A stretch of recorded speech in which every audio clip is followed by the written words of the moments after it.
ஐயாவை எப்போ பார்க்க வரும்போதும் கொஞ்சம் பழம் எதுவும் வாங்கிட்டு வந்து ஐயாவுக்கு கொடுக்கறது ஒன்று. அப்படி வாங்கிட்டு வரும்போது 2 பேரும் சாப்பிடும்போது இந்த ஆரஞ்சுக்கு ஒரு விளக்கம் கொடுத்தாரு. ஐயா நீங்களே சொல்லுங்க. இது ஐயா ஆரஞ்சுன்னு பேர் வச்சது உண்மையே தெரியாதுங்க, எனக்கும் தெரியாது, உங்களுக்கும் தெரியாதுன்னா நீங்க கமெண்ட்ல சொல்லுங்க. நீங்க சொல்லுங்க ஐயா. எனக்கு அதான் சொல்லணும், ஆரஞ்சுங்கிறது வண்ணத்தோட பேரா பழத்தோட பேர்னா எனக்கு தெரியாதுங்க ஐயா. ஆரஞ்சு 11 ஐயா. ஆரஞ்சு 11 சொலை இருக்கணுங்க. அதுல பிரிச்சா 11 இருக்கணும். 11 சொலை இருக்கணும். 6 5 11 6 5 11 தெரியல தமிழ்ல. ஐயா இருக்குமா? இருக்குயா. இருந்த வயசுலயும் அதை சொல்றேன். நான் இது வரைக்கும் நோட் பண்ணதே இல்லை. அதே கட்டி நான் இப்போ 100 ரூபா பணம் வாங்கியிருக்கேன். அது ஐயா இது வரைக்கும் எனக்கு இப்படி ஒரு டெஃபினேஷன் தெரியாதுங்கய்யா.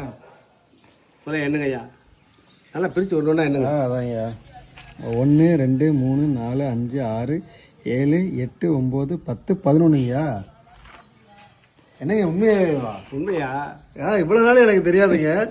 6 5 சேர்ந்ததுதான் 11 நம்பர் தெரியும். ஆனா இந்த ஆரஞ்சுக்கு இப்படி ஒரு விளக்கம் இருக்குன்னு எனக்கு தெரியாதுங்கய்யா. விளக்கம் கொடுத்ததுக்கு நன்றி. உங்களுக்கு இது வரைக்கும் தெரியாதுன்னா கமெண்ட்ல சொல்லுங்க.